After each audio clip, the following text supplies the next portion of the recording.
کہ انسان تب کہلاتا ہے جب وہ اپنی تربیت کرے۔ فرق انسان اور حیوان بھی یہی ہے کہ حیوان کے اندر سیکھنے کی صلاحیت نہیں ہے، انسان کے اندر سیکھنے کی صلاحیت ہے۔ اب اگر میں اپنی اس صلاحیت کو مار دوں تو میرا شمار بھی حیوانوں میں ہوگا، اور اگر اپنی اس صلاحیت کو بڑھاؤں تو میرا شمار انسانوں میں ہوگا۔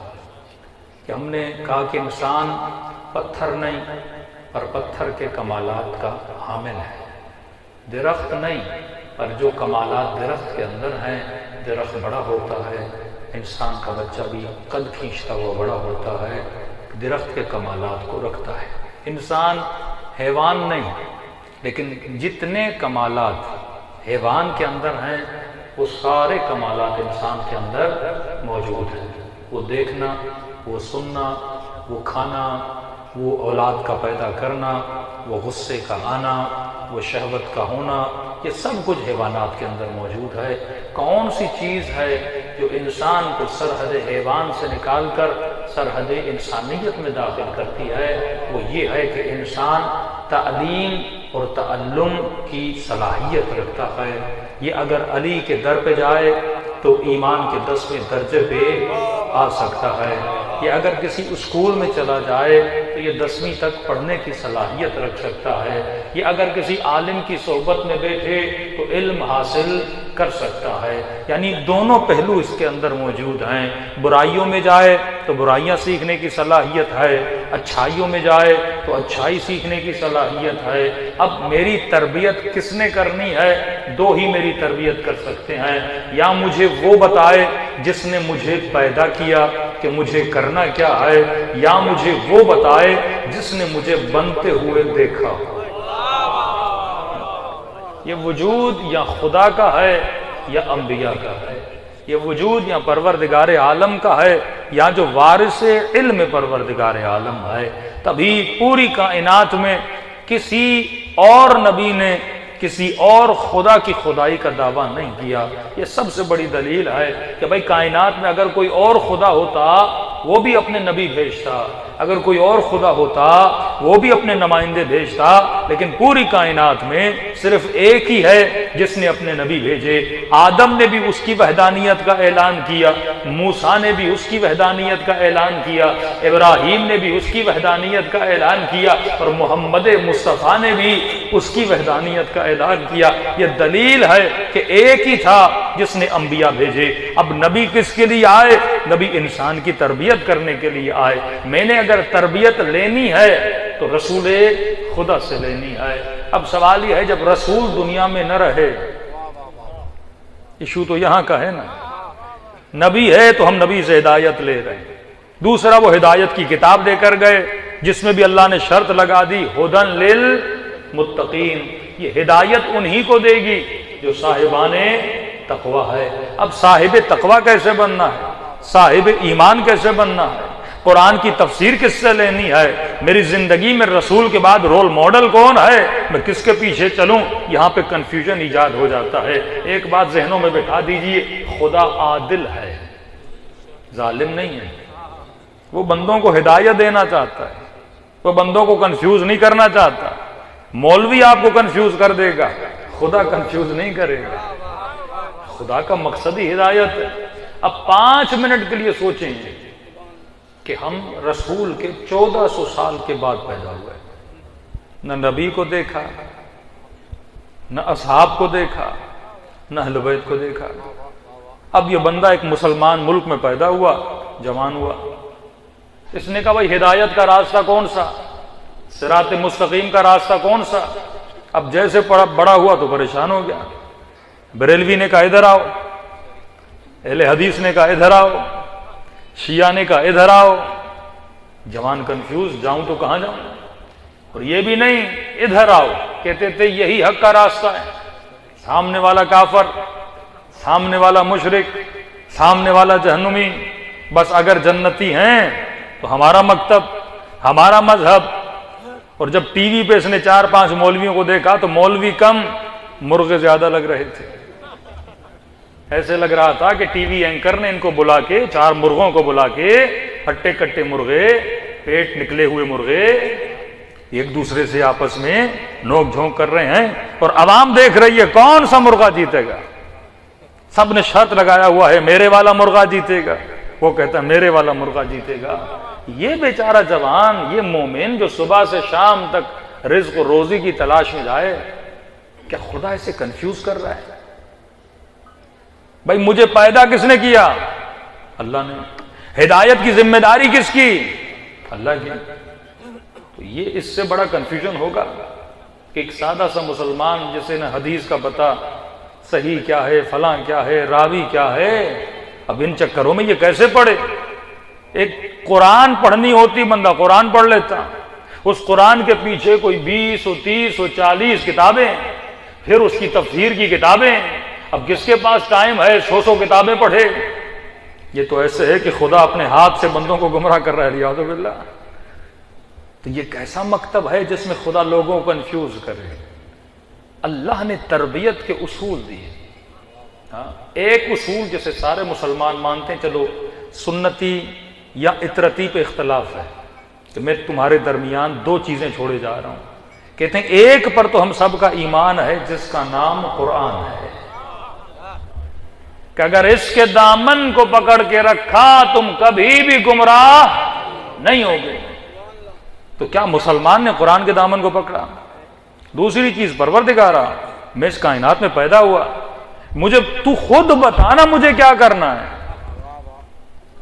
ایک ہی چیز محکم ہے جس میں رتی برابر شک نہیں ہے، وہ قرآن ہے، جس کے لفظ لفظ پر انسان کا ایمان ہے، اور جو قرآن کے ایک لفظ پر بھی ایمان نہ رکھے بندہ بے ایمان ہو جاتا ہے۔ یہ قرآن ہے، ٹھیک ہے۔ پروردگارا اب تو بتا کہ میں ہدایت لوں تو کیسے لوں؟ میں دنیا میں پیدا ہوا، اب تو نے ہی مجھے بتانا ہے نا میں کس راستے پہ چلوں۔ تو نے اپنا تعارف کروانا ہے کہ میرا خدا کون ہے، بندے کی ڈیوٹی کیا ہے، یہ سب کچھ کس نے بتانا ہے؟ خدا نے بتانا ہے۔ تو خدا کہاں بتائے گا؟ قرآن میں بتائے گا۔ 5 منٹ کے لیے سوچئے، قرآن پڑھنا واجب نہیں، پڑھو تو ثواب ہے، ایسا نہیں بندہ ڈیلی پڑھے اس پہ اللہ نے واجب کیا، لیکن پورے قرآن میں ایک سورہ ہے جس کا پڑھنا ہر مسلمان پہ واجب ہے۔ کبھی سوچا کیوں؟ میں نماز پڑھوں، نماز میں میری مرضی، پروردگارہ کبھی قل واللہ پڑھوں، کبھی نانزل نہ پڑھوں، کبھی نعت نہ پڑھوں، سارا تیرا قرآن ہے۔ میں نے جب سورہ ہم سے دلیل لی تو کئی لوگوں نے کہا یہ مولوی دوسرے قرآن کا منکر ہے۔ میں نے کہا سارا قرآن ہے، لیکن جس سورت کو اللہ نے پڑھنا واجب قرار دیا، وہ بھی دن میں ایک بار نہیں، 17 رکعت کی 2 رکعتوں میں واجب قرار دیا۔ پہلی رکعت میں سورہ ہم پڑھو واجب، دوسری رکعت میں سورہ ہم پڑھو واجب۔ اگر نماز میں حمد نہیں تو نماز نہیں۔ بھائی کوئی تو اہمیت ہے نا سورہ حمد کی، اللہ بول دیتا انا انزلنا پڑھو، قل واللہ پڑھو، لیکن نہیں، کیونکہ بندے کو اللہ نے پیدا کیا، اس کی ہدایت کی ذمہ داری اللہ کی ہے، اور ہدایت کے لیے محکم ترین کتاب قرآن ہے، اور قرآن میں بہترین ہدایت اگر کہیں پہ ملتی ہے تو وہ سورہ حمد ہے، جو تمہاری زندگی کا روڈ میپ ہے۔ آج تھوڑی تفسیر سنیے، اور واللہ بندہ سورہ حمد پڑھ کے اگر تعصب نہ ہو وہ فوراً شیعہ ہو جائے گا، فوراً۔ شیعہ کا مطلب اب اس پہ بھی تعصب نہیں، مطلب ہدایت کا راستہ اسے مل جائے گا، کیونکہ اللہ کی ذمہ داری ہے بندے کو ہدایت دے، اور اللہ کی ذمہ داری ہے کہ کلیئر ہدایت دے۔ ایسا نہیں آپ کو بولا جائے سیدھے چلے جاؤ، پھر تھوڑی دیر کے بعد سیدھے ہاتھ پہ مڑ جانا۔ تھوڑی دیر کے بعد کیا مطلب؟ 10 راستے آئیں گے، سیدھے ہاتھ پہ کہاں مڑوں؟ یہ گمراہی ہے، ہدایت نہیں ہے۔ اللہ کا کام ہے بندے کو کلیئر ایڈریس دے، ورنہ قیامت کے دن ہم خدا کو بولیں گے قصور میرا نہیں ہے، تو نے مجھے ایڈریس نہیں دیا تھا، میں جاہل تھا، کس کے پاس جاتا؟ جس مولوی کے پاس جاؤں کہتا یہ حق ہے، وہ کہتا یہ حق ہے، وہ کہتا یہ کافر ہے، وہ کہتا یہ مشرک ہے، میں کرتا تو کیا کرتا؟ نہ میں اتنا پڑھا لکھا، نہ میرے پاس ٹائم، نہ میں مدرسے میں گیا، خدا کیا کروں؟ لیکن اللہ نے کہا چلو اور کوئی چیز تو پڑھے نہ پڑھے، پورا قرآن بھی تو زندگی میں نہ پڑھے، پر پورے ہم تیرے اوپر پڑھنا واجب ہے۔ تو اگر سورہ حمد کو واجب قرار دیا تو جواب سارے میری زندگی کے کیسے گزارنا ہے، کس کو ماننا ہے، کس کو نہیں ماننا، کس کے نقش قدم پہ چلنا ہے، کس کے نقش قدم پہ نہیں چلنا، یہ سب کچھ اللہ نے کہاں بتانا ہے؟ سورہ حمد میں۔ کیونکہ جس کو واجب قرار دیا نا، کوئی سمجھ میں نہیں آتا، قرآن کی دوسری صورتیں بھی ہیں، سارا قرآن ہدایت ہے، لیکن ڈیلی بیسس پر جسے واجب قرار دیا۔ اب بندہ نماز پڑھتا ہے، ذکر رکوع ہے سبحان ربی العظیم و بحمدہ، آپ کی مرضی یہ والا پڑھیں یا آپ کی مرضی کوئی اور پڑھیں، واجب تو نہیں سبحان ربی العظیم و بحمدہ پڑھیں، آپ 3 مرتبہ کہیں سبحان اللہ سبحان اللہ سبحان اللہ، ذکر رکوع ہو گیا۔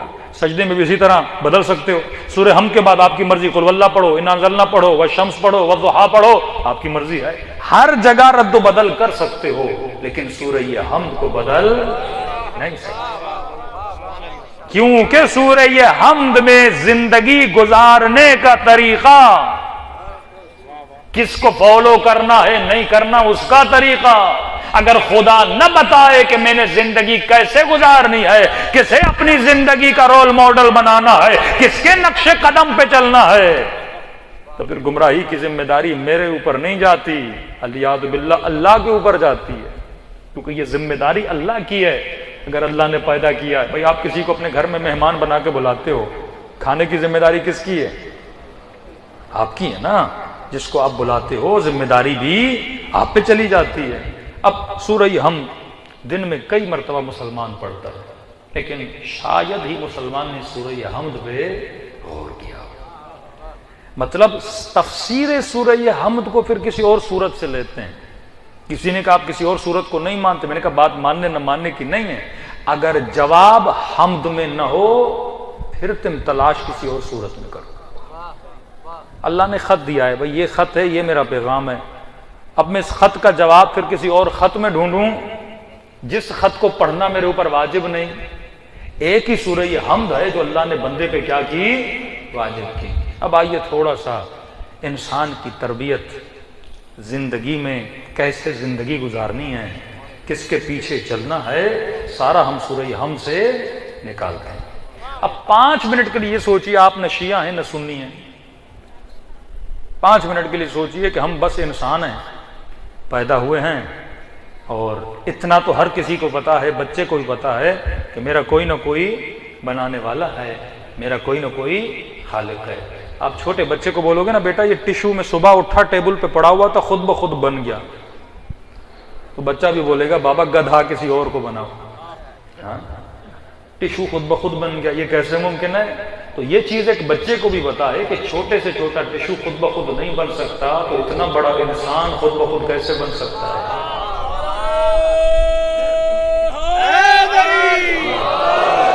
آواز کی پچ تھوڑا بڑھا دیں، بارہ دیگر صلوات پڑھے محمد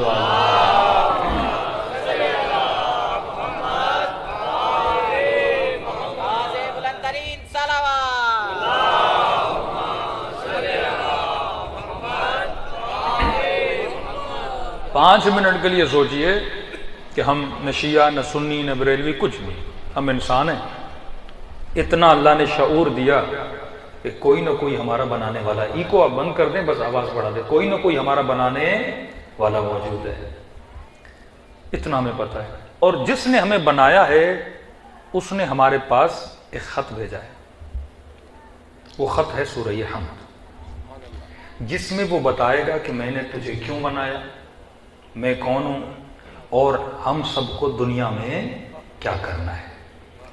اب اتنی بڑی کتاب تو ہر کسی کو ٹائم نہیں پڑھنے کا نا، تو وہ بھی ضروری ہے کہ خدا پورے قرآن کا خلاصہ ایک صورت میں بتائے، پھر اس کی تشریح و تفسیر پورے قرآن میں بیان ہوتی ہے، لیکن ایک کمپلیٹ خلاصہ، جس خلاصے کو پڑھنا ہر نماز میں واجب ہے۔ شیعہ سنی بریلوی کوئی ایسا مکتب نہیں جو یہ بولے کہ سورہ حمد نماز میں پڑھنا واجب نہیں ہے۔ ابتدا کرتے ہیں، مطلب ایک لفظ بھی اگر سورہ حمد کا تم نے مس کیا نا تو نماز نہیں، اس کا حرف لفظ پڑھنا واجب ہے۔ بسم اللہ الرحمن الرحیم، ترجمہ سارے اہل سنت شیعہ کتابوں کا ایک ہی ہے، شروع کرتا ہوں اللہ کے نام سے. یہ نہیں کہا شروع کرتا ہوں اللہ سے. دقت کیجیے، یہ نہیں کہا شروع کرتا ہوں اللہ سے، شروع کرتا ہوں اسم اللہ سے، یا شروع کرتا ہوں اسم خدا کی مدد سے. اکثر کہتے ہیں نا کہ اللہ کے سوا کسی سے مدد نہیں مانگی جا سکتی، تو یہ جواب اللہ نے یہاں پہ ٹچی جواب دیا ہے کہ اسم خدا کے نام سے بھی مدد لی جا سکتی ہے. اب اللہ کا اسم کون ہے، ایک الگ بحث ہے. شروع کرتا ہوں اسم اللہ کی مدد سے، مطلب اللہ نے شروع میں ہی اپنا تعارف کروایا. آپ کسی سے جا کے ملتے ہیں نا، کہتے سر میرا نام عارف ہے، میرا نام حسن ہے، میرا نام حسین ہے. تو اللہ ایسے بندے کے ساتھ اپنا تعارف کروا رہا ہے کہ شروع کرو اس خدا کے نام سے جس کا نام اللہ ہے. مطلب بندے کو پتا چلا کہ میرا خالق کون ہے، اللہ ہے، اس کا نام اللہ ہے. اب اللہ کیسا ہے؟ آپ نے کہا کہ میں ایک بندے سے مل کے آیا جس کا نام علی تھا، جس کا نام غلام تھا، جس کا نام خادم تھا. اچھا، آپ کو پتا چلا کہ بابا جی خادم سے مل کے آئے، پھر آپ پوچھتے ہو خادم کیسا بندہ تھا؟ سب سے پہلے وہ اپنا تعارف کروا رہا ہے کہ شروع کرو میرے نام سے. میرا نام کیا ہے؟ اللہ ہے. کون اللہ؟ کیسا ہے اللہ؟ مزاج کیسا ہے اس کا؟ اپنا تعارف کیا دو صفات کے ذریعے سے. وہ اللہ جو رحمان ہے، وہ اللہ جو رحیم ہے. دو صفات، وہ اللہ جو رحمان ہے، وہ اللہ. یہ اللہ فرسٹ ایک بندے کو اپنا تعارف کروا رہا ہے کہ جس نے تجھے بنایا، جو تیرا خالق، جو تیرا مالک، وہ اپنی پریزنٹیشن دے رہا ہے کہ میں اللہ ہوں. کیسا ہوں؟ کون ہوں؟ میں رحمان ہوں، میں رحیم ہوں. دو صفت ہیں، دونوں کا جی بنیاد ہے وہ رحمت سے. لیکن دو مرتبہ کیوں دہرایا؟ میں رحمان ہوں، میں رحیم ہوں.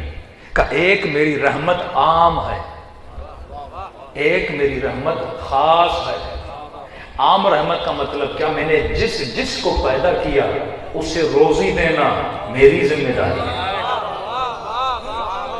میں بلا تفریق، یہ جو آکسیجن تم لے رہے ہو یہ بلا تفریق ہے. یہ نہیں کہ شیعہ آکسیجن لے سنی نہ لے، یہ نہیں کافر آکسیجن نہ لے، بت پرست آکسیجن نہ لے. مجھے مانو نہ مانو، میں نے بدن دیا ہے، اس بدن کو آکسیجن دینا میری رحمت کی ذمہ داری ہے. اب یہ نہیں کہ مثلا کوئی مسلمان گندم کا دانہ ڈالے تو اللہ 100 میں بدل کے دے، اور کوئی یہودی ڈالے تو کہ نہیں تیرا دانہ ایک کے بدلے ایک. کہ نہیں، میں نے بندوں کو خلق کیا ہے، جو محنت کرے گا میری زمین سے اتنا رزق پائے گا. اس میں کوئی میری تفریق نہیں ہے. ایک میری رحمت عام ہے. اے بادلو جب برسنا، یہ نہیں کہ شیعوں کے گھر پہ برسنا اور دشمن کے گھر پہ نہ برسنا.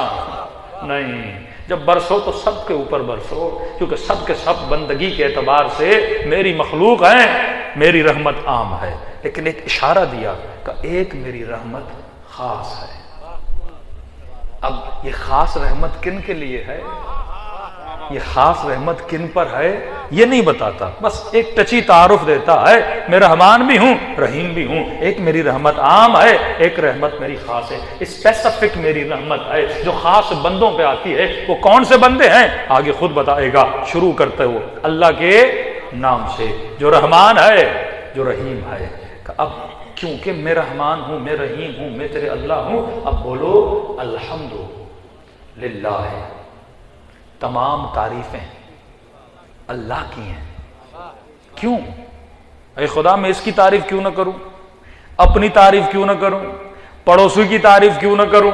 یہ کیوں بولا کہ تمام تعریفیں اللہ کے لیے ہیں جو رب ہے؟ تعریف اس لیے ہے کیونکہ میں رب ہوں. کس کا رب ہوں؟ عالمین کا رب ہوں. مطلب اس جہاں کا بھی اس جہاں کا بھی میں رب ہوں. اور تعریف میری اس لیے ہے کیونکہ میں رب ہوں. رب کا مطلب کیا؟ کہ پوری کائنات کا مینیجر کون ہے؟ میں ہوں. کائنات کو مینیج کون کرتا ہے؟ میں کرتا ہوں۔ تیرے بدن کو مینیج کس نے کیا؟ میں نے کیا۔ بادلوں کو مینیج کس نے کیا؟ میں نے کیا۔ جسے بولتے ہیں مدبر الامور، کائنات کی تدبیر کون کرتا ہے؟ رب کرتا ہے، جو عالمین کا رب ہے۔ اس لیے میرے چوتھے امام فرماتے ہیں تعریف اللہ کی کیا مطلب؟ فرمایا جب آئینے میں اپنا چہرہ دیکھو تو اپنے چہرے کی تعریف نہ کرنا، تمام تعریفیں جس نے اس چہرے کو حسن دیا۔ دریاؤں کو دیکھو، چڑیاؤں کو دیکھو، درختوں کو دیکھو، بادلوں کو دیکھو، یہ ساری تعریفیں کس کی ہیں؟ اللہ کی ہیں۔ کبھی سوچا پتا جب درخت سے گرتا ہے تو نیچے کیوں آتا ہے؟ اوپر کیوں نہیں جاتا؟ آم گرتا ہے تو نیچے کیوں آتا ہے؟ اس نے زمین میں گریویٹی رکھی، گریویٹی نہ ہو تو زمین پہ گاڑی نہ چلتی۔ ابھی گریویٹی ختم کر دے، نہ ممبر رہے، نہ مولوی رہے، نہ عزادار رہے، سارے کے سارے ہوا میں چلے جائیں۔ ہمیں زمین پہ کس نے چپکا کے رکھا؟ یہ تدبیر کس نے کی؟ وہ جو تیرا رب ہے،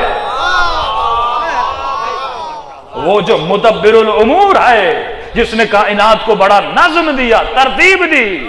اور چھوٹی سی مثال دے رہا ہوں تاکہ سمجھ میں، الذین یتفکرون فی خلق السماوات والارض، جو زمین و آسمان میں فکر کرتے ہیں، غور و فکر کرتے ہیں، اللہ انہیں اپنی معرفت دیتا ہے کیونکہ میں رب ہوں۔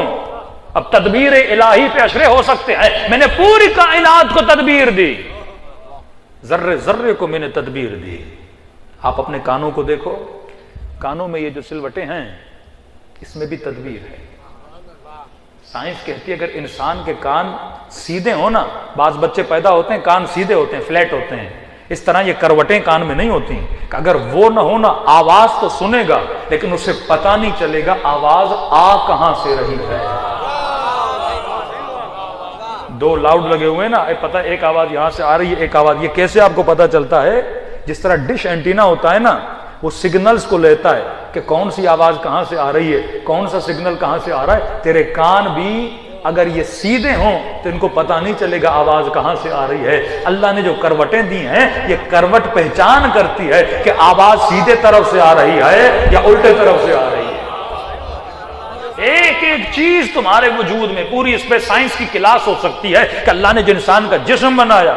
آپ جب لقمہ کھاتے ہو، کھانا کھاتے ہو، لقمہ پیٹ میں چلا جاتا ہے آٹومیٹیکلی۔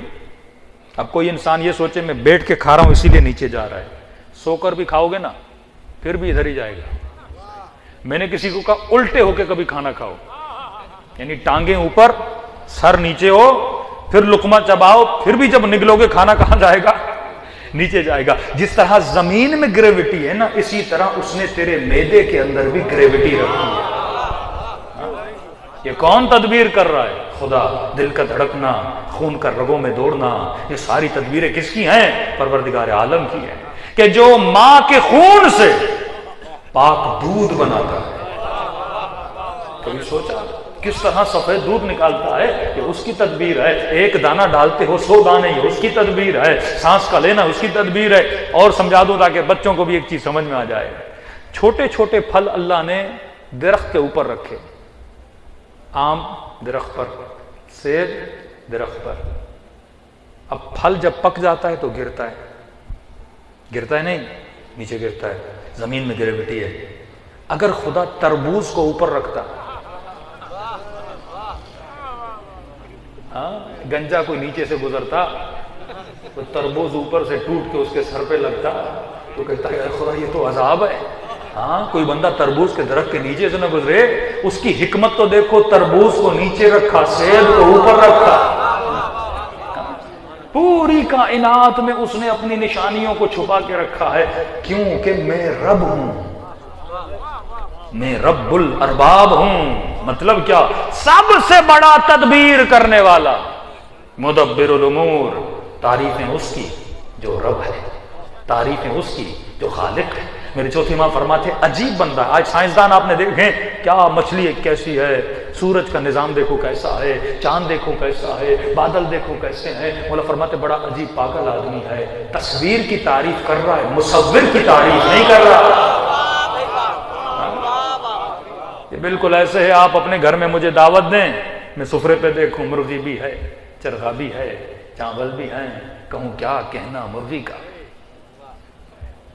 کیا کہنا چاول کا، کیا کہنا بریانی کا، اور میرا میزبان مجھے تکتا رہے، میری تعریف نہیں کر رہا، مرغی کی تعریفیں کیے جا رہا ہے، کسٹر کی تعریفیں کیے جا رہا ہے۔ بھائی مرغی کو ذائقہ کس نے دیا؟ بنانے والی نے دیا نا۔ تو بورچی کی تعریف کرتے ہو یا مرغی کی تعریف کرتے ہو؟ شکریہ اس کا ہوتا ہے جس نے بنایا ہے نا۔ تو اللہ کہتا ہے عجیب بندہ ہے، بنایا میں نے ہے، تعریف بناوٹ کی کر رہا ہے، بنانے والے کی کیوں نہیں کر رہا؟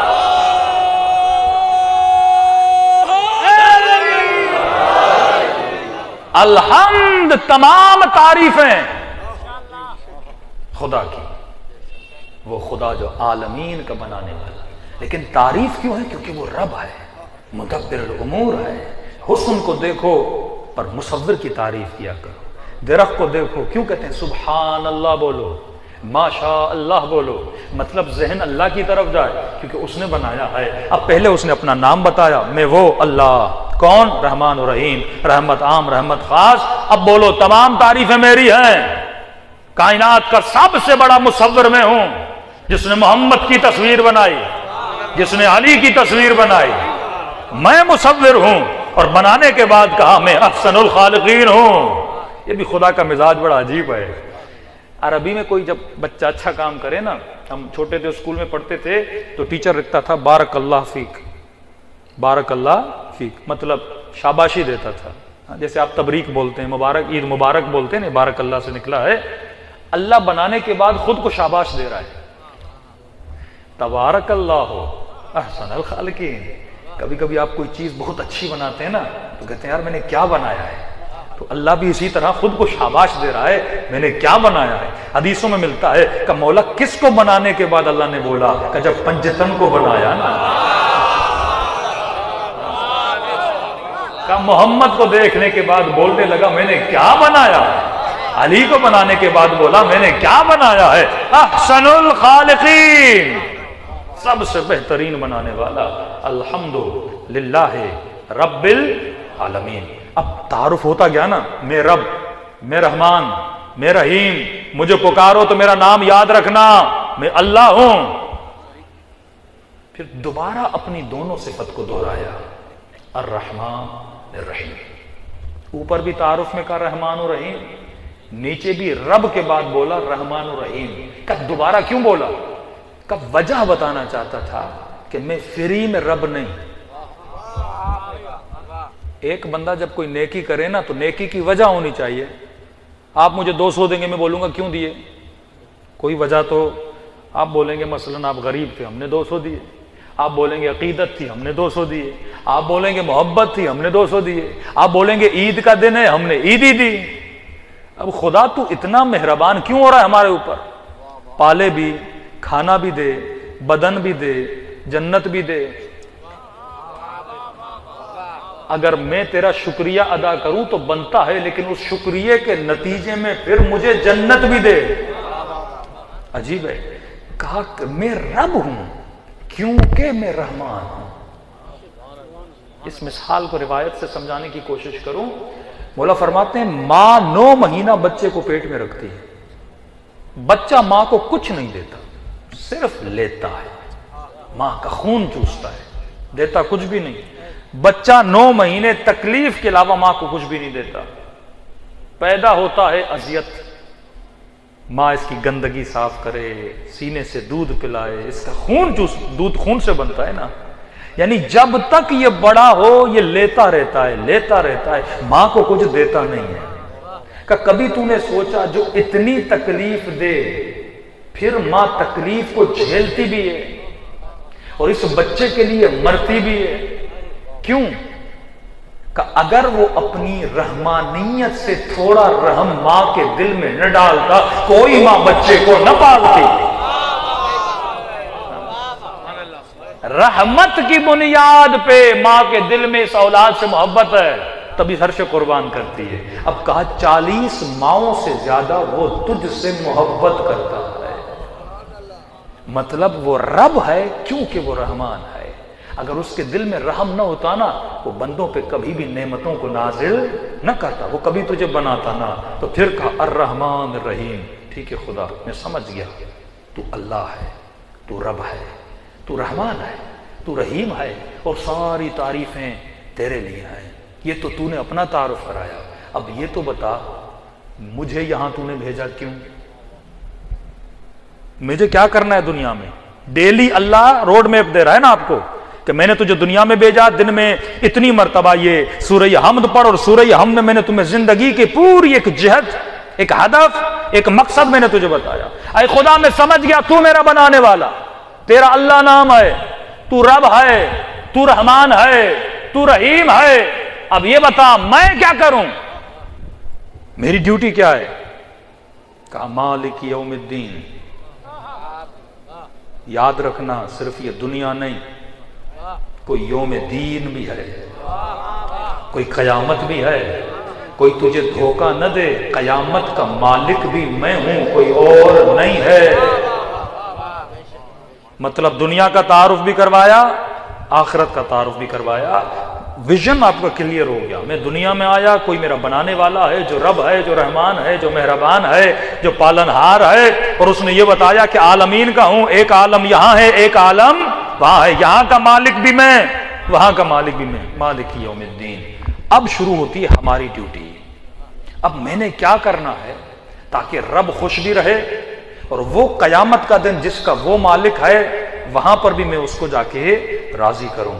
کب بول ایاک نعبد و ایاک نستعین، اے خدا ہم تیری ہی عبادت کرتے ہیں۔ اب ان جملوں پہ غور سے سنیے گا، کیونکہ یہاں سے وہ ٹرننگ پوائنٹ ہے کہ جہاں لوگوں کو اب مکتب علی اور آل علی میں لانے کی جہت دکھا سکتے ہیں۔ کہ بول ایاک نعبد، اے خدا ہم تیری ہی عبادت کرتے ہیں۔ کیوں تیری عبادت کرتے ہیں؟ کیونکہ تو رب ہے، کیونکہ تو مالک یوم الدین ہے، کیونکہ تو نے تعارف کرایا تو اللہ ہے، تو عبادت بھی کس کی بنتی ہے؟ اللہ کی۔ جو رب ہو اس کی عبادت، سجدہ تیرا، بندگی تیری، نماز تیرے لیے، ذکر تیرا، محبت تجھ سے، کیونکہ بنانے والا کون ہے؟ تو ہے۔ عبادت کا حقدار بھی کون ہوں؟ اللہ کہتا ہے بس میں ہوں۔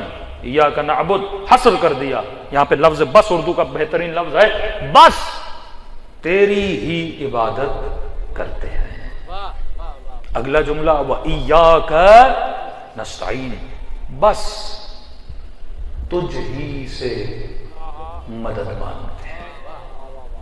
فیمس جملہ جو آپ کا سابقہ وزیر اعظم بہت پڑھتا تھا، اور وہابی حضرات بھی اس جملے کو لہلا لہرا کر دہراتے ہیں کہ دیکھو اللہ نے کہا بس تیری ہی عبادت کرتے ہیں اور بس تجھ ہی سے مدد مانگتے ہیں۔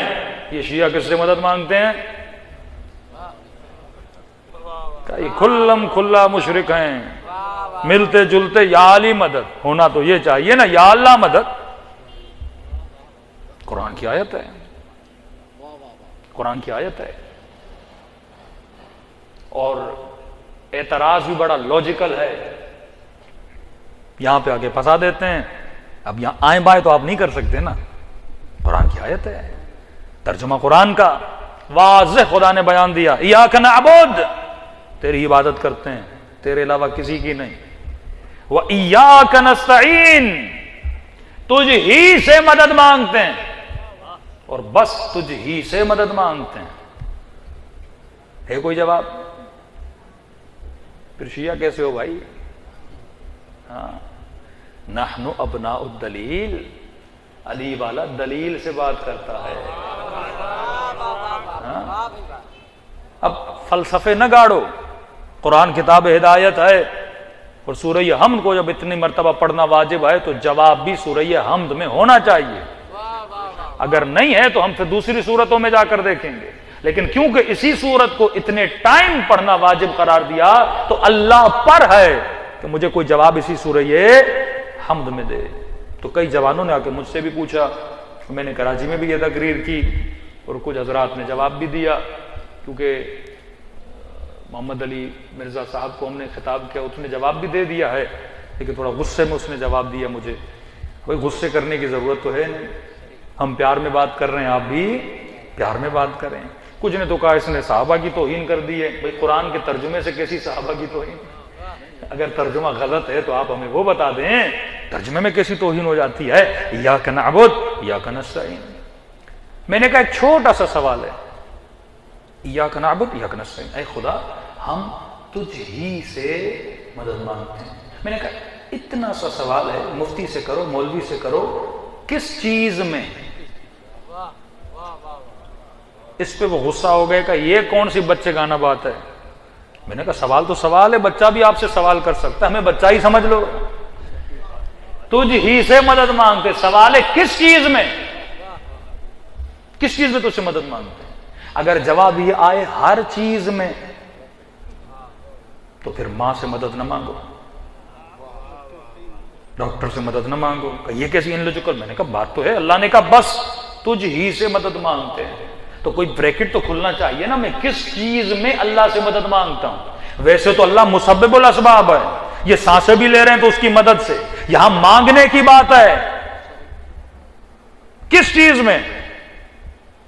اگر یہ بولو گے ہر شے میں تجھ ہی سے مدد مانگتے ہیں, پھر ڈاکٹر سے مدد نہیں مانگنی چاہیے, پھر سواریوں سے مدد نہیں مانگنی چاہیے, پھر گاڑی سے مدد نہیں مانگنی چاہیے. ہر شے میں یہ بولیں کہ اللہ تو میری مدد فرما.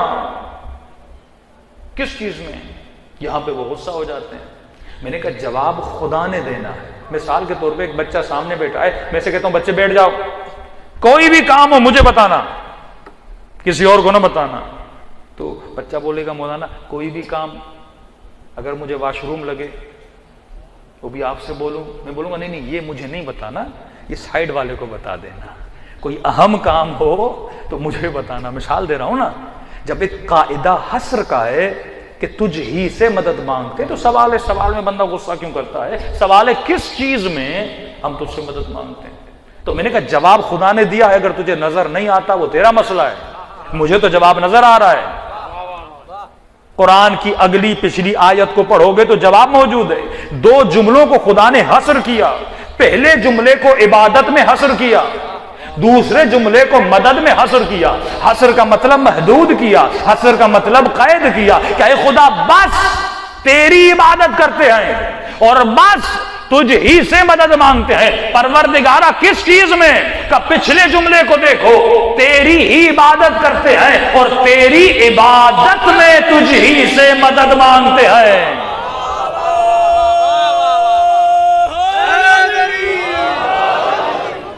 بات عبادت کی چل رہی ہے, بات نائی کی, ڈاکٹر کی, اماں کی نہیں چل رہی. کہ بندہ بولے کہ میں بس ماں سے مدد نہیں مانگوں گا. میں بھی یہی بات کر رہا ہوں نا, اس پہ آپ غصہ کیوں ہوتے ہو؟ بندہ بولے اب بس بیل سے مدد نہیں مانگوں گا, بندہ بولے اب موبائل سے مدد نہیں مانگوں گا, اب سفر پہ جانا ہو تو جہاز سے مدد نہیں مانگوں گا. یہ تو بالکل خلاف عقل ہے. تو جملہ پہلے موجود ہے, مدد کس میں مانگنی ہے؟ عبادت میں.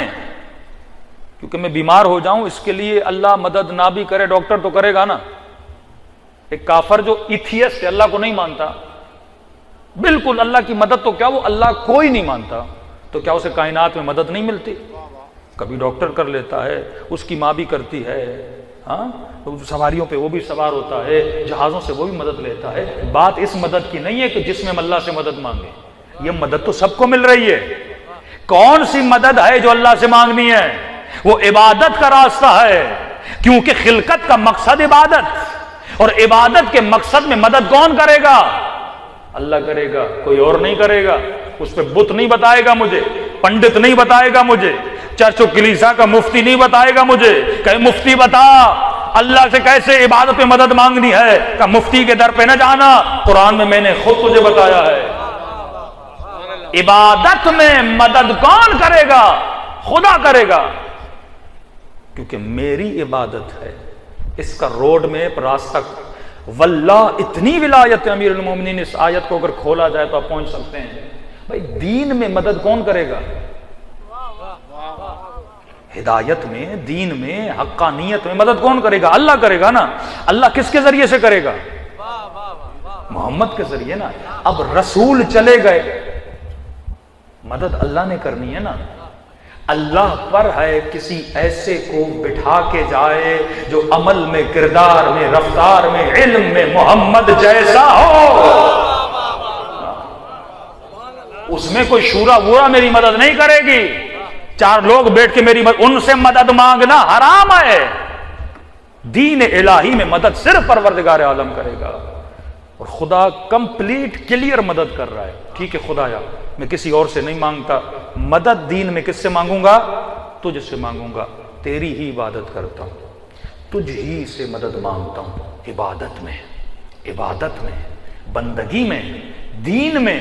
یہ راستہ تو بتائے گا، یہ راستہ میں نہیں تلاش کر سکتا، یہ کوئی سائنسدان نہیں بتائے گا، یہ کوئی ڈاکٹر نہیں بتائے گا، یہ کوئی مفتی نہیں بتائے گا، یہ تیرا قرآن بتائے گا، اور قرآن تیرا کلام ہے، اور اس کلام میں تو بتائے گا کہ میں کس طرح اس دین پہ عمل کروں۔ تو کہا بتا رہا ہوں، میں بتا رہا ہوں، اے خدا بتا کیا کروں؟ فرمایا اب بول، اہدنا الصراط المستقیم۔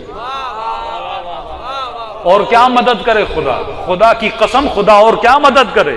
اس سے اچھا راستہ، اس سے کلیئر ایڈریس خدا ہی بتا رہا ہے نا کہ اب میں مدد کر رہا ہوں، مجھ سے مدد مانگ بندگی کے راستے میں، عبادت کے راستے میں۔ اے خدا تیرا راستہ کون سا ہے؟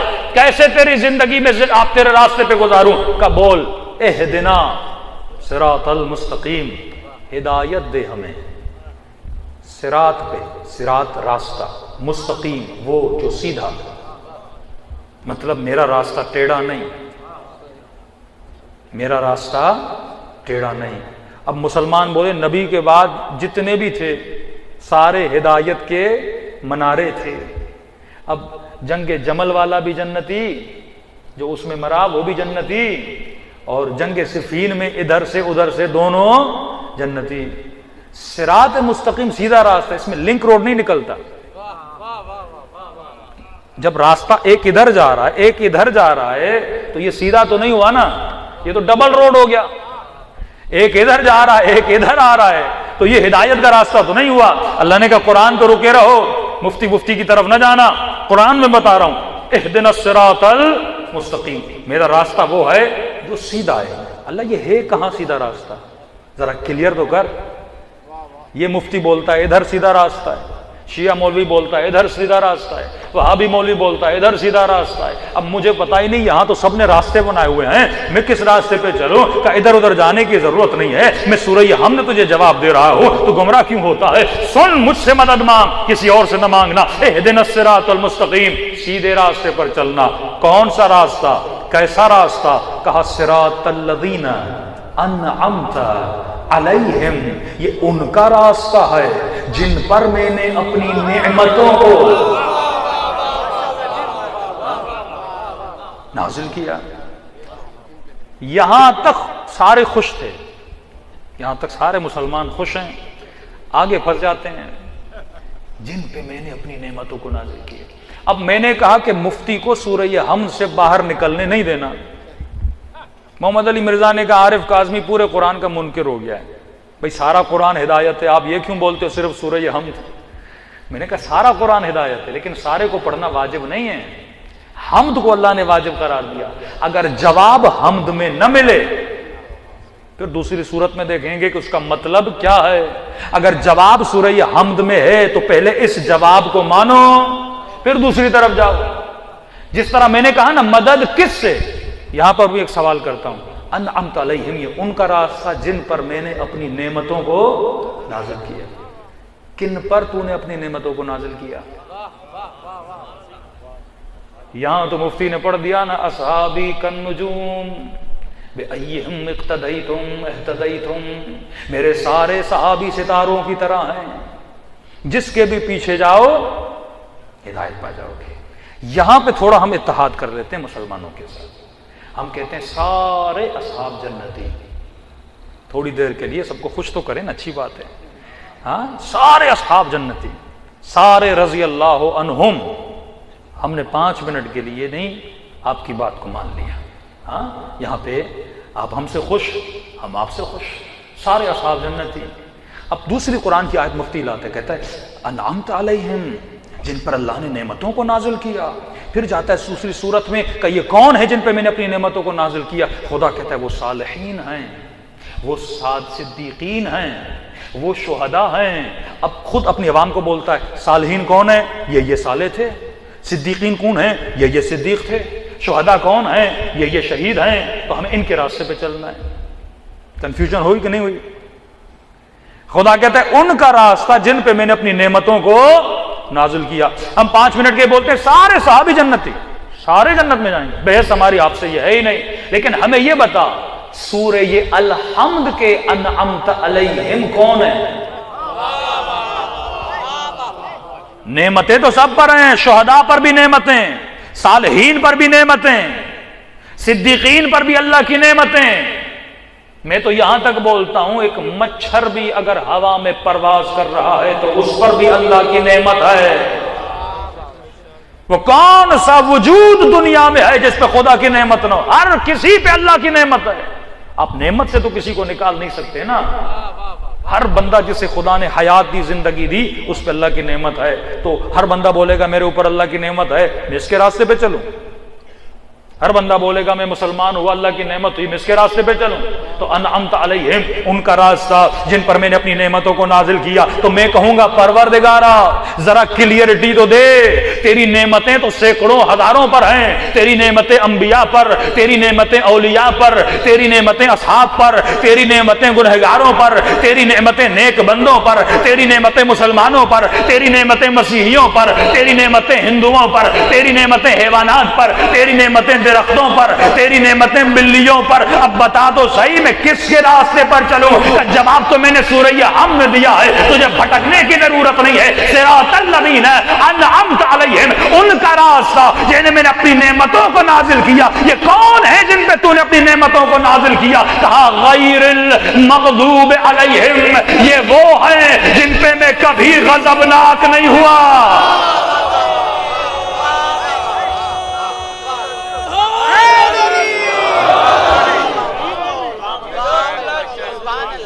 اور کیا کلیئرٹی خدا دے، ہر نعمت والا نہیں، غیر لگاتا ہے۔ میں کہتا ہوں یہ نیاز جا کے ٹنڈو الایار میں مومنین میں تقسیم کرنا، لیکن ان کو دینا جن کی داڑیاں ہیں۔ میں نے تخصیص لگا دی نا، ہیں سارے مومن، دینا ان کو جن کی داڑیاں ہیں، یا یہ 500 لوگ ان کو دینا جو 5 وقت کے نمازی ہیں۔ تخصیص میں نے لگا دی نا، یا ان کو دینا مثلا یہ پیسے ہیں لوگوں کو کربلا کی زیارت پہ بھیجنا، لیکن ان کو بھیجنا جو کبھی کربلا نہیں گئے۔ تخصیص اسے بولتے ہیں، تخصیص۔ خدا نے کہا ان کے راستے پر چلو جن پر میں نے اپنی نعمتوں کو نازل کیا۔ وہ کون ہے کا 2 صفت ہے ان کے اندر، ہر نعمت والا نہیں، غیر المغضوب علیہم، یہ وہ ہیں جن پہ میں کبھی غضبناک نہیں ہوا۔ اب یہاں پہ مفتی تو جا کے قرآن کی دوسری آیتیں پڑھ، کن کن پہ غضبناک ہوتا ہے؟ کہا جو جھوٹ بولے میں اس پہ غضبناک، جو شرک کرے میں اس پہ غضبناک، جو بت پرستی کرے میں اس پہ غضبناک، جو شراب پیے میں اس پہ غضبناک۔ تو غیر المغضوب وہ ہے جنہوں نے زندگی میں کبھی بتوں کو سجدہ نہیں کیا۔ کوئی لا ایسا، ہم تو لاتے ہیں نا، تو بھی لا کوئی ایسا جس نے کبھی بتوں کو سجدہ نہ کیا، جس نے کبھی اللہ کی نافرمانی نہ کی۔ ہاں بعد میں مومن ہو گئے سارے جنتی، بھائی بات بحث جنت کی نہیں ہے، بحث رول ماڈل کی ہے، بحث امام کی ہے، بحث انعمت علیہم کی ہے کہ رسول کے بعد کس کے راستے پہ چلنا ہے، کون میری زندگی کا رول ماڈل ہے۔ سارے ہوں گے جنتی، اپنی جنتوں میں چلے جائیں، لیکن ہدایت کے لیے اور ہدایت کی ذمہ داری کس پر ہے؟ میری زندگی کا رول ماڈل کون ہے؟ کہا وہ جن پہ میں نے نعمتوں کو نازل کیا، اور تخصیص لگا دی غیر المغضوب علیہم، یہ وہ ہیں جن پہ میں کبھی غضبناک نہیں ہوا۔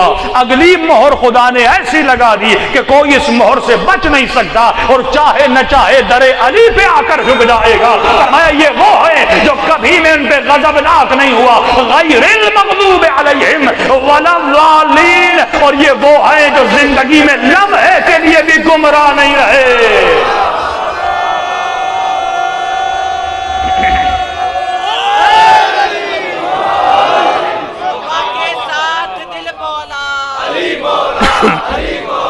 زمین بولی علی فلک بولا، علی مولا علی مولا، ہر ایک میزان میں تولا، علی مولا علی مولا، نعرہ حیدری۔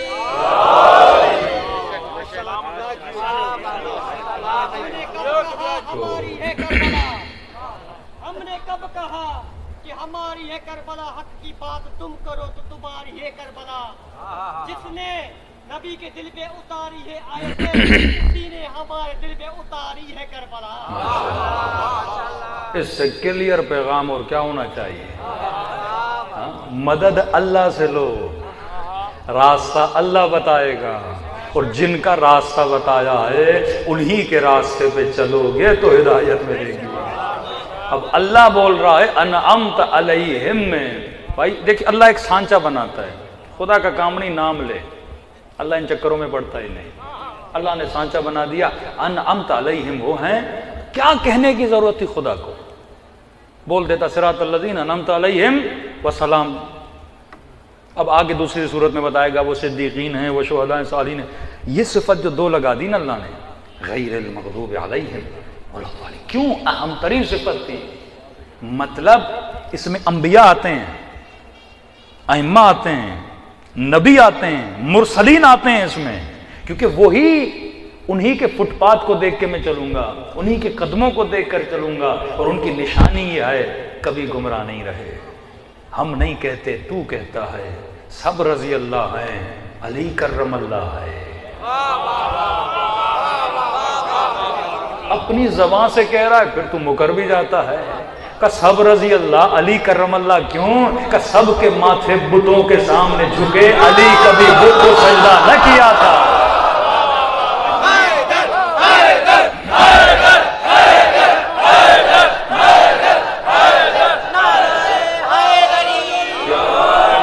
اللہ کا کام ہے سانچہ دینا۔ اب بھائی ہم کیا کریں، اللہ نے ہمیں سانچہ دیا، ہم شیعہ نہ علی کو دیکھتے ہیں نہ حسن و حسین کو دیکھتے ہیں، ہم سانچے کو دیکھتے ہیں، جو فٹ آ جائے ہم اسے مان لیتے ہیں۔ اب اس سانچے میں مولا علی فٹ آتے ہیں تو علی مولا ہے، ورنہ بیٹے تو اور بھی ہیں نا علی کے، نسل تو بہت بڑی ہے نا اہل بیت کی۔ امام زین العابدین کو امام کیوں مانا؟ بیٹے اور بھی ہیں۔ امام محمد باقر کو امام کیوں مانا؟ بیٹے اور بھی ہیں۔ اللہ سانچہ دیتا ہے۔ بچپن میں ایک کارٹون آتا تھا سنڈریلا، وہ ایک بادشاہ ہوتا ہے، لڑکی کو دیکھتا ہے، اب وہ اس کا چہرہ اس کو نظر نہیں آتا، وہ جوتا بھول کے چلی جاتی ہے، پورے گاؤں کی لڑکیوں کو جمع کرتا ہے اور اس کا پاؤں جوتے میں ڈلواتا ہے، کسی کا پاؤں فٹ ہی نہیں آتا، تو بھی سب کو لے کر آ، ہم پاؤں ڈالتے ہیں کوئی فٹ ہی نہیں آتا۔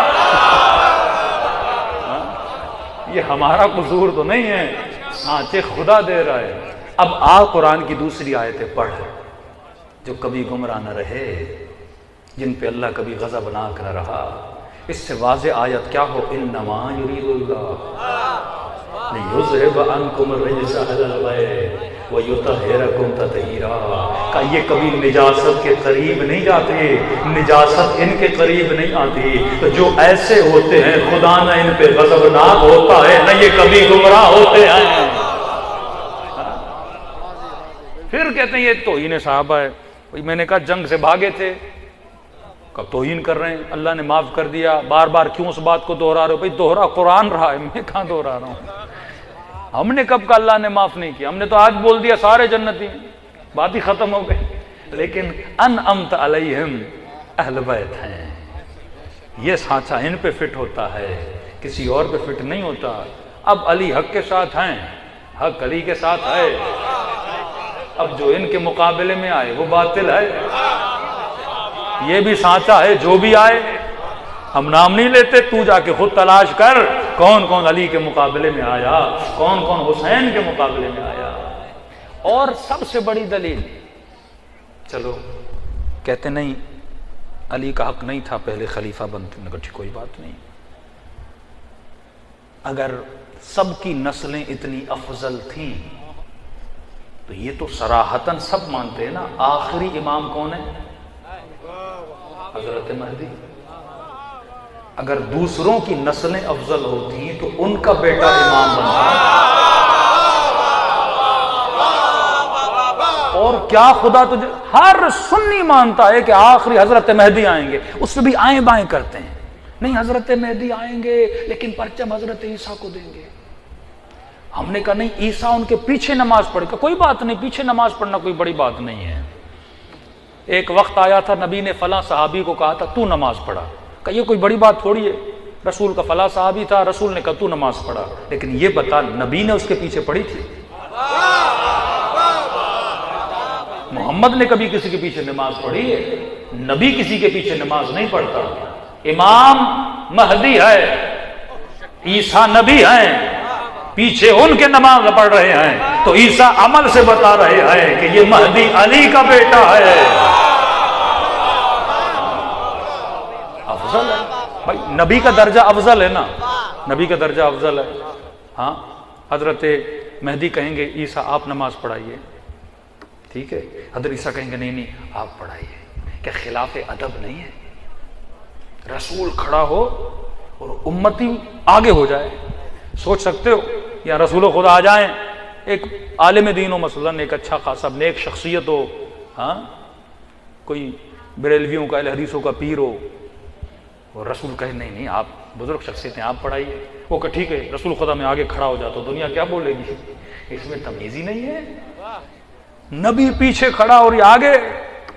نبی کی جوتیاں مسلمان چومیں، نبی کے بال کے پیچھے پاگل ہوتا ہوا گھوما پھرے. کیا یہ توہین نبوت نہیں ہے کہ جو امتی وہ آگے کھڑا ہو جائے، نبی پیچھے؟ نبی بولیں گے کیوں؟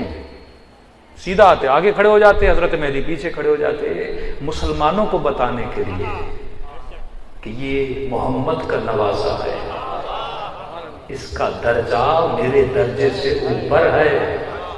اس وقت عیسیٰ امتی ہوں گے محمد کی امت کے، اور محمد کی امت کا اگر کوئی امام ہوگا وہ مہدی ہوں گے.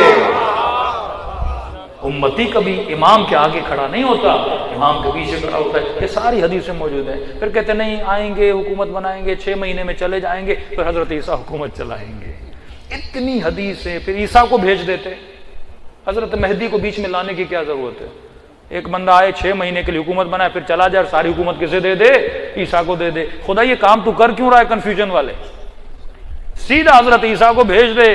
پھر حضرت مہدی آئے گا، کس کی نسل سے ہوگا؟ علی کی نسل سے ہوگا، فاطمہ کی نسل سے ہوگا. اللہ کہتا میں ان اندھوں کی آنکھوں میں بینائی دینا چاہتا ہوں کہ جب آخری کو مان رہے ہو تو پہلے کو بھی مانو.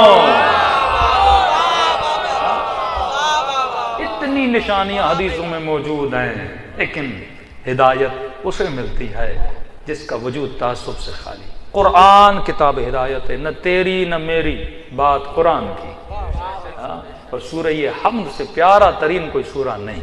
سارے جوابات اس میں موجود ہیں. ہم یہ چھوٹی چھوٹی تفسیریں بچوں کو یاد کرائیں نا، کسی کو بھی پکڑ کے بٹھاؤ، پڑھ سورہ حمد، راستے کا پتہ چلے گا. نہ آج تیری نہ میری نہ مولوی کی نہ مفتی کی، سورہ حمد کا سمپل سا ترجمہ پڑھیں گے، بتائیں گے کن کے راستے پہ چلنا ہے. پھر تاریخ اسلام میں جائیں گے، کون گمراہ رہا، کس نے اللہ کو غضبناک کیا، کس کے لیے رسول نے کہا کہ فاطمہ بضعۃ منی، میرے جگر کا ٹکڑا ہے، جو جس سے فاطمہ غضبناک ہو اس سے خدا غضبناک ہو. بھائی آپ بولیں مولانا غصے میں آتے ہیں تو کیسے پتا چلے گا؟ آپ کہیں گے چہرے پہ سرخی آ جائے گی، ڈانٹیں گے، ہاں تو پتا چلے گا مولانا غصے میں. اچھا خوش ہوں گے تو کیسے پتا؟ مولانا ہنسیں گے تو پتا چلے گا خوش ہے. اب اللہ تو جسم رکھتا نہیں، مجھے کیسے پتا چلے غصے میں کب آتا ہے؟ ہنسے تو پتا چلے نا، جسم تو وہ رکھتا نہیں. کہ مجھے دیکھنے کی ضرورت نہیں ہے، فاطمہ کو دیکھو، جس سے یہ راضی اس سے میں راضی، جس سے یہ غضبناک اس سے میں غضبناک. اور کیا خدا ہدایت دے. قرآن ہدایت کی کتاب ہے، لیکن اپنی مرضی سے پڑھو گے تو ہدایت نہیں ملے گی، اللہ کی مرضی سے پڑھو گے تو ہدایت ملے گی. صلوات پڑھے محمد و علی محمد.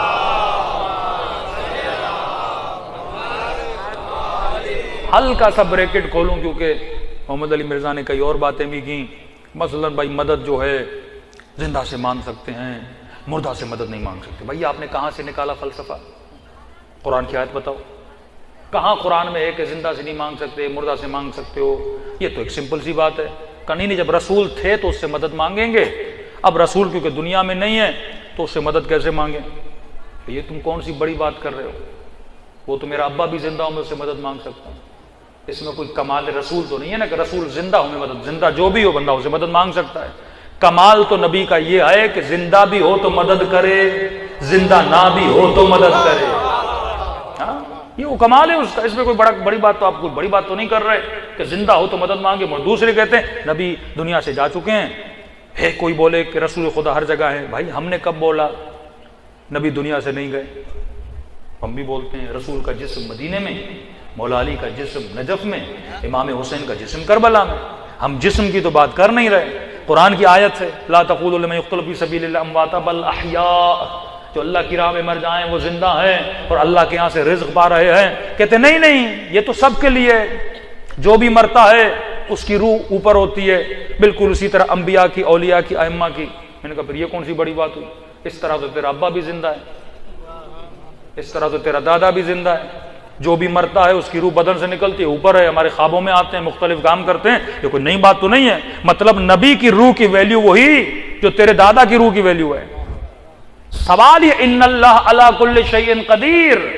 ہم کہتے ہیں نبی جو بھی کرتا ہے اللہ کی مرضی سے نا، اختیار خدا نے دیا ہے نا. تو خدا جب محمد کے بدن کو اتنی طاقت دے سکتا ہے جو دنیا میں اپنی انگلی کے اشارے سے چاند کے 2 ٹکڑے کر سکتا ہے، کہ دنیا کے جانے کے بعد اس کے روح کو اتنی طاقت نہیں دے سکتا؟ کس پر اعتراض کر رہے ہو؟ روح مصطفیٰ پر. کہ رسول کی روح تمہارے مرحوم باپ کے روح کی طرح ہے کیا؟ ہماری ارواح محدود ہیں. ہم دنیا سے جاتے ہیں عالم برزخ میں، ہمارا یہاں سے انقطاع ہو جاتا ہے، منقطع ہو جاتے ہیں. لیکن انبیاء کو طاقت ہے. جب اسرافیل کے پاس طاقت ہے، جبرائیل کے پاس طاقت ہے، میکائیل کے پاس طاقت ہے. جب ملائکۃ اللہ زمین پہ آتے ہیں اور جاتے ہیں وہ ہمارے حوال سے، جب یہ 2 ملک میرے کاندھوں پہ بیٹھے ہوئے میرے گناہوں پہ شاہد ہیں کہ رسول کی طاقت ملائکوں جتنی بھی نہیں ہے، کہ نبی کی روح کا احاطہ اتنا بھی نہیں ہے. ہم سب کہتے ہیں ان کے بدن زمینوں میں مدفون ہے، لیکن ان کی ارواح کو طاقت موجود ہے. اور ان کی طاقت کس نے دی ہے؟ پروردگار عالم نے دی ہے. وہ خدا ہے جو قادر مطلق ہے، وہ جسے چاہے طاقت دے، جسے چاہے نہ دے. اور یہ تو مصطفیٰ ہے، یہ تو رحمت للعالمین. فضول کی بحثیں. اور خود جب یہ ساری دلیلیں دیتے ہیں ایک بھی قرآن کی آیت نہیں پڑھتے، یہاں کی باتیں کرتے ہیں. بات قرآن سے ہے آپ بھی جواب کہاں سے دو؟ قرآن سے دو. اگر آپ حدیث لاتے ہو پھر ہم معصومین کی روایتیں لاتے ہیں. فرق ہی آپ ان کو مانتے ہو، ہم اولاد علی کو مانتے ہیں. ہمارے پاس بھی جتنی حدیثیں ہیں سلسلہ ذہب اور سونے کا سلسلہ ہے. ہمارے امام بتاتے ہیں کہ میں نے اپنے بابا سے، میں نے اپنے بابا سے، میں نے اپنے بابا سے، میں نے بابا علی سے، مولا علی نے کہا میں نے رسول سے، رسول نے کہا میں نے جبرائیل سے. ہمیں جن پر یقین ہے ہم ان سے روایتیں لیتے ہیں. تو جن پہ یقین کرتا ہے تو ان سے روایتیں لے. بحثی ختم ہے. لیکن یہ نہ بول رسول سے مدد نہیں مانگ سکتے. اس میں کوئی شرک والی بات نہیں ہے. مدد سب کو اللہ کرتا ہے، لیکن اللہ نے بھی اپنے وسیلے رکھے ہوئے ہیں. وسیلے کیوں رکھے ہیں؟ کیونکہ انبیاء کی ذریعے سے قیامت میں ہماری شفاعت ہونی ہے. نبی شفیع امت ہیں، امت کے شفیع ہیں. اور قرآن کی آیت بھی ہے کئی لوگوں اگر تم نے گناہ کیا ہے تو کہاں آؤ؟ میرے نبی کی قبر پر آؤ. کیوں نبی کی قبر پہ بلا رہا ہے؟ کیوں نہیں بولتا مجھ سے مانگو؟ کیونکہ یہ شفیع محشر بھی ہے، شفیع امت بھی ہے. اگر ان کے پاس طاقت ہے وہ طاقت بھی اللہ کی دی ہوئی طاقت ہے. ہم نہیں کہتے اپنے جسموں سے آتے ہیں، ان کے ارواح میں اتنی طاقت ہے. جس طرح کبھی کبھی تو اپنے باپ کا خواب اپنے خواب میں دیکھ لیتا ہے، وہ بھی تو آ سکتا ہے نا. تو جب تیرا باپ تیرے خواب میں آ سکتا ہے تو کیا مصطفیٰ مسلمانوں کے پاس نہیں جا سکتا؟ سمپل سی بات ہے. لیکن اگر مسلمان قرآن پڑھے، تھوڑا غور و فکر کرے تو اللہ نے سارے جوابات قرآن میں دیے ہیں. خدا را ہر کسی کو مشرک نہ بناؤ، ہر کسی کو کافر نہ بناؤ. کافروں کو تو مسلمان نہیں بنا رہے، لیکن مسلمان کا دھندا بن چکا ہے کہ مسلمان کو کافر بنائے. پہلے سے ہم بڑے زیادہ ہیں کہ اب بھی ایک دوسرے کو کاٹتے رہے، مارتے رہے. یہی شیطان کی پالیسی ہے. اور ایک تذکر اہل بیت کے چاہنے والوں کے لیے، دوسروں کا ہمیں نہیں پتہ، لیکن ہمارا عقیدہ ہے کہ ہمارے امام پوری دنیا پر حکومت کریں گے. مطلب زمین کے وارث ہم بنیں گے.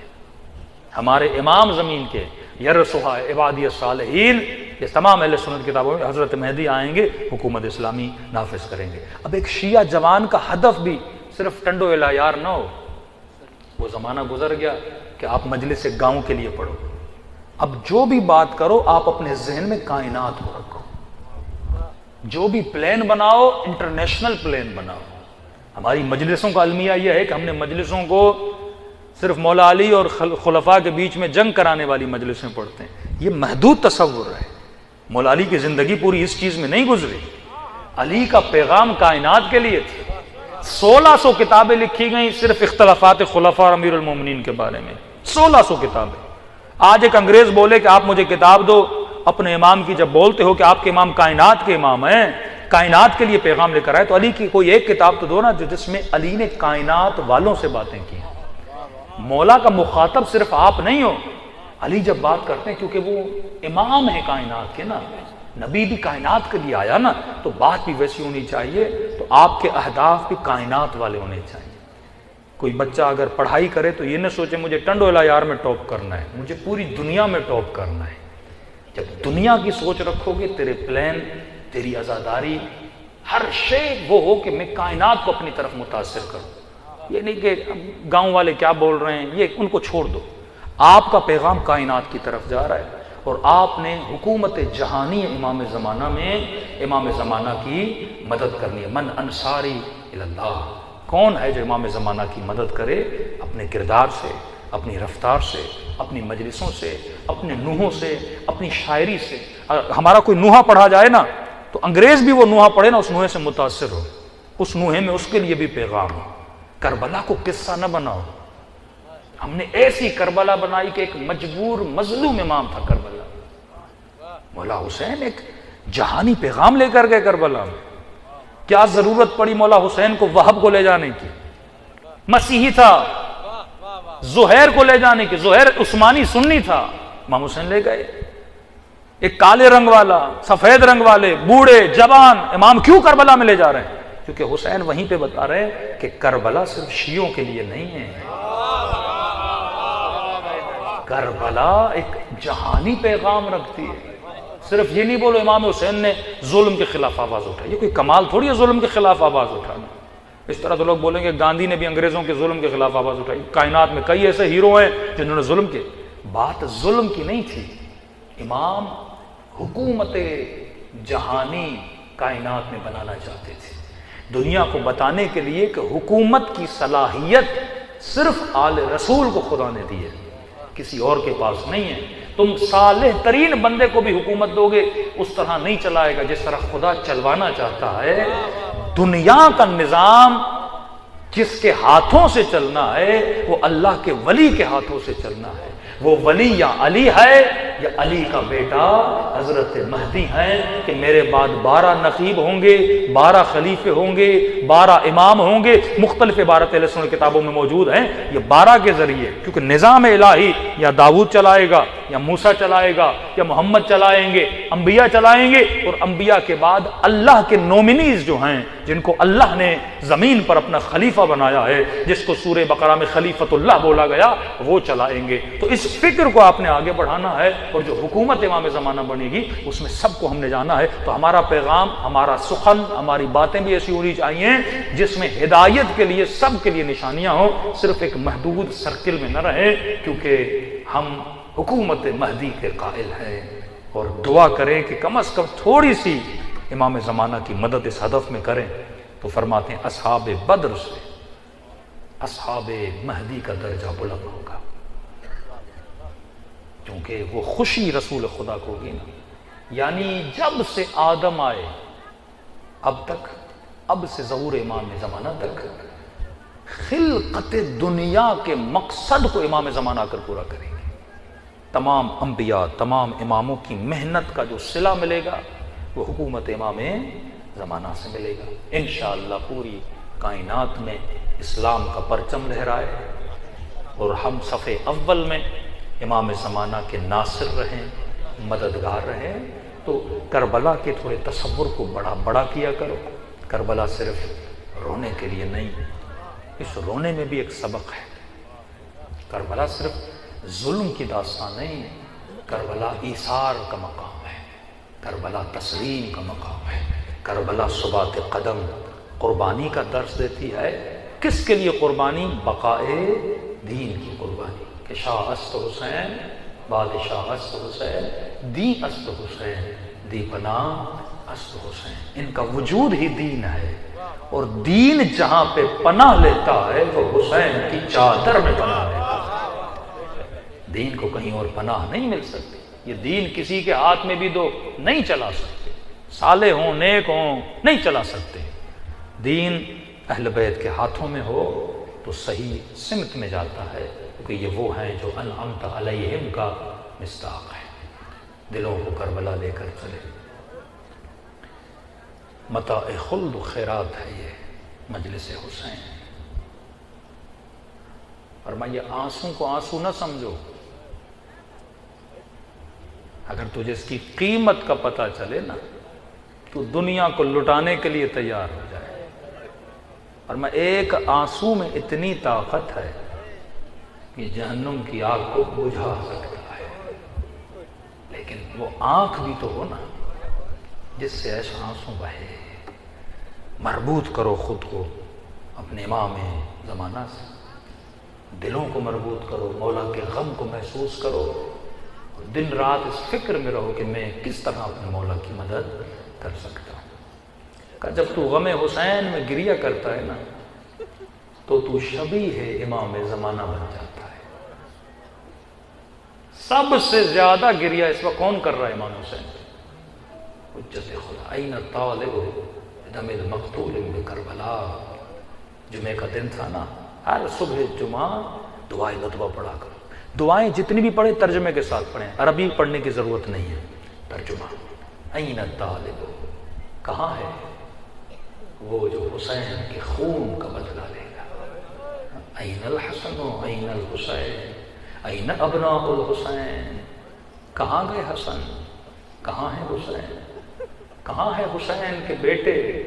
صالح بعد صالح، ایک صالح کے بعد دوسرا۔ سلام کریں اپنے مولا کی مظلومیت اور دعا کریں خدا ایسا بنائے جیسا حجت خدا ہمیں دیکھنا چاہتے ہیں۔ سب مل کے السلام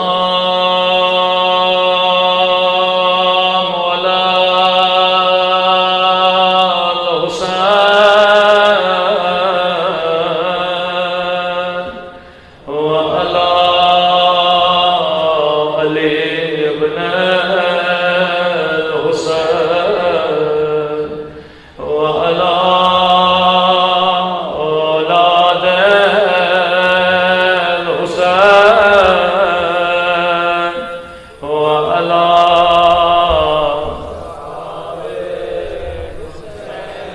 سب مل کے السلام علی حسین وعلی علی ابن، آواز تھوڑی بڑھا دیں، وعلی اولاد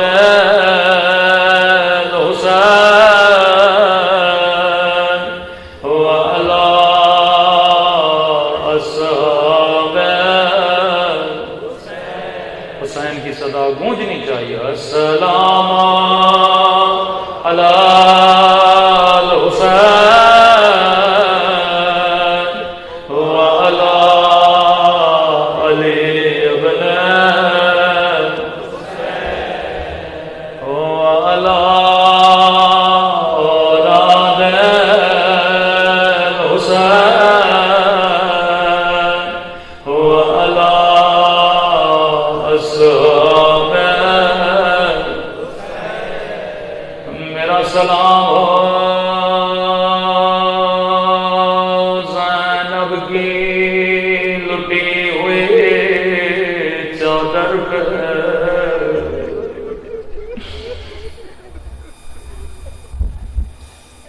فرمایا ایسے رویا کرو جیسے بوڑھی ماں جوان بیٹے کے لاش پہ روتی۔ میرا سلام ہو اس درد بھرے منظر پہ جب زینب زینب نے حسین کے سینے پہ شمر کو سوار دیکھا تھا، رو رو کے فریادیں کر رہی تھی، میرے اللہ میرا حسین اس قابل تو نہ تھا کہ اس کے بدن پہ گھوڑے دوڑائے جائے۔ وہ اماں زہرا نے چکیاں پیس پیس کے بالا تھا۔ بڑی مظلومہ بی بی ہیں بی بی زینب، خدا آپ کو سیدہ کی قبر کی زیارت نصیب کرا۔ فرماتے اگر زینب کربلا میں نہ ہوتی حسین کو سہارا کون دیتا؟ جب اکبر کا لاش آیا زینب نے استقبال کیا، جب قاسم کا لاش آیا، حسین جب کوئی لاشا خیمے میں لاتے تھے سب سے پہلے بی بی زینب کو آواز دیتے تھے، کہا اماں فضا ذرا بہن زینب کو بلا لا۔ بی بی زینب نے کہا جی میرے حسین۔ فرمایا بہن زینب قاسم کا لاشا لایا ہو لیکن ماں کو نہ بتانا۔ بی بی نے کہا حسین تیرے ہاتھ تو خالی ہے، قاسم کا لاشا کہا؟ کہا بہن زینب یہ جو گٹھڑی میری پیٹھ پہ دیکھ رہے ہو اس میں قاسم کی لاش کے ٹکڑے علی اصغر کا ننھا سا لاشا لایا، بی بی زینب کو بلایا، دونوں بھائی بہن نے مل کے اصغر کو دفن کیا۔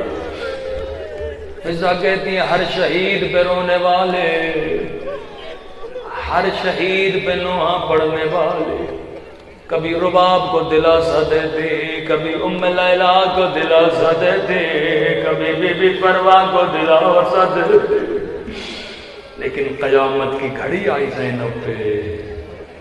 فرمایا ایک مرتبہ حسین دو ننے سے لاش خیمے میں لائے،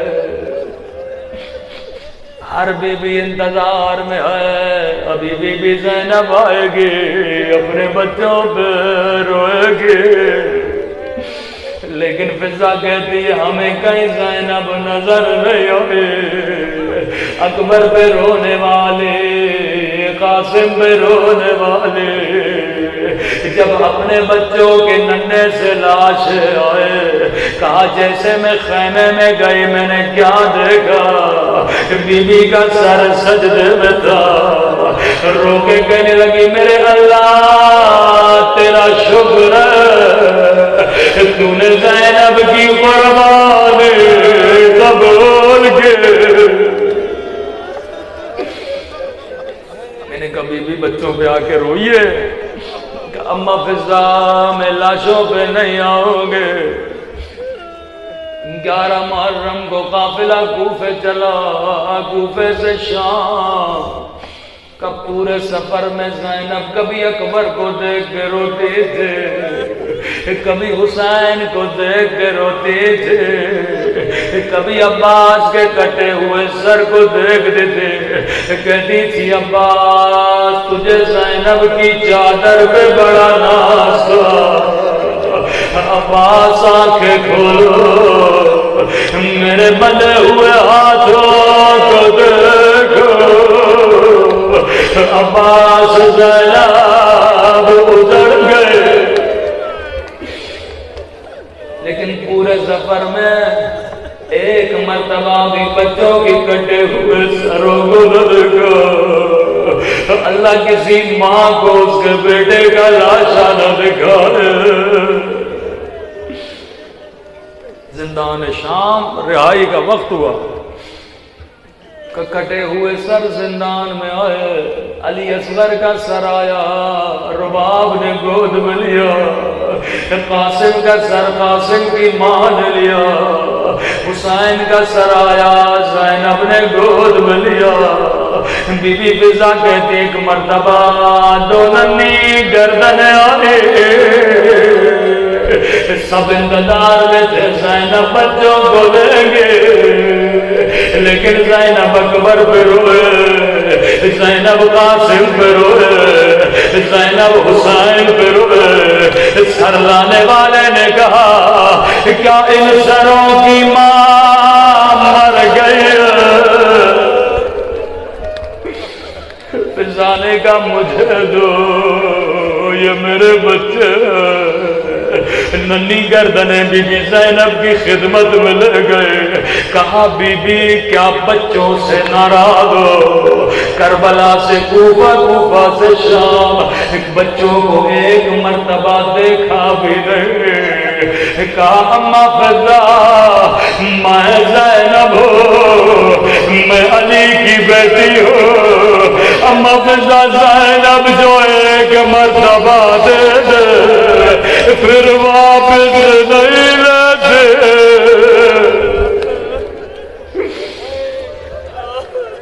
شام میں بھی بچوں کے سروں کو گودی میں نہیں لیا۔ قافلہ کربلا پہنچا، بیویاں کہتی ہیں ہر شہید پہ زینب نے نوحہ پڑھا، نہر فرات پہ عباس پہ ماتم کیا، حسین مولا پہ حسین کا ماتم کیا، پر ایک مرتبہ بھی زینب بچوں پہ نہیں روئی۔ قافلہ مدینے چلا، بی بی نے کہا سجاد میں سب سے پہلے نانا کے روزے میں جانا چاہتی ہوں۔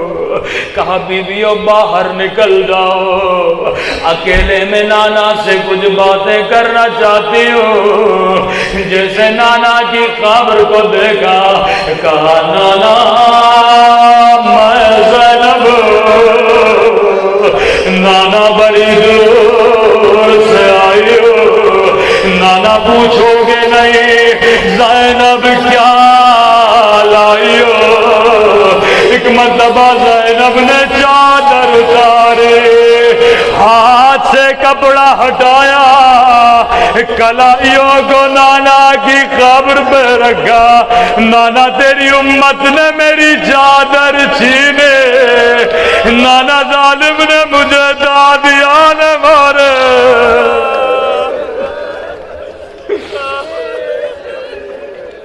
نانا نانا بڑا اجر ادا کیا تیری امت نے، میرا حسین مارا گیا، میرا اکبر مارا گیا۔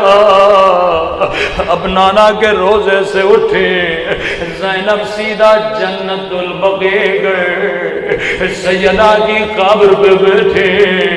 روایت کے جملے بی بی نے کوئی لمبے مصائب نہیں پڑھے، بس ایک کام کیا کہ قبر زہرا میں زلزلہ آیا۔ ایک مرتبہ زینب نے خون بھرا گردہ نکالا، قبر زہرا میں زلزلہ آیا، زینب گردہ ڈال روکے گا ماں، تو نے گردہ برداشت نہ کیا، او میں نے 70 قدموں سے حسین کا گلا کٹتا ہوا دیکھا۔ اماں زینب سے پوچھو زینب پہ کیا گزرے؟ کسی نے کہا بی بی جلدی کریں عبداللہ بلا رہے، اب ذرا چند منٹ سوچ کے رونا۔ زینب گھر کی طرف روانہ ہوئی، اللہ جانے کیا سوچ کے جا رہی ہوں گی۔ عبداللہ پوچھیں گے زینب میرے اون محمد، جیسے گھر کا دروازہ کھولا، جناب عبداللہ صحن میں بیٹھے تھے، جیسے بی بی زینب پہ نگاہ پڑے، کہا خاتون رک جا، میری بیوی گھر میں موجود نہیں ہے۔ روکے گا عبداللہ تو نے بھی نہیں پہچانا، انا زینب بنت علی،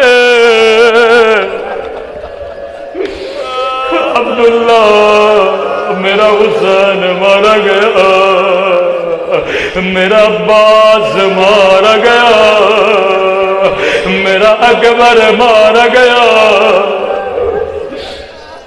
یہاں پر بھی زینب بچوں پہ نہیں روئی، سب صاحب اولاد ہو، مجھے بتاؤ بی بی زینب پہ کیا گزری ہوگی؟ اب ایک مرتبہ گھر کے صحن کو دیکھا، زینب کو یاد آیا کبھی بچے صحن میں کھیلا کرتے تھے، سیدھا زینب بچوں کے کمرے کی طرف بڑھے۔ وہ زینب جو کربلا میں بچوں پہ نہیں روئے، شام میں نہیں روئے، نانا کے روزے پہ نہیں روئے، اماں کی قبر پہ نہیں روئے، لیکن زینب کتنا صبر کرتے، آخر زینب کے سینے میں بھی ایک ماں کا دل تھا۔ جیسے بچوں کا کمرہ کھولا، دو ننے سے مسلح دیکھے، مسلحوں کو سینے سے لگایا، او میرے بچوں اب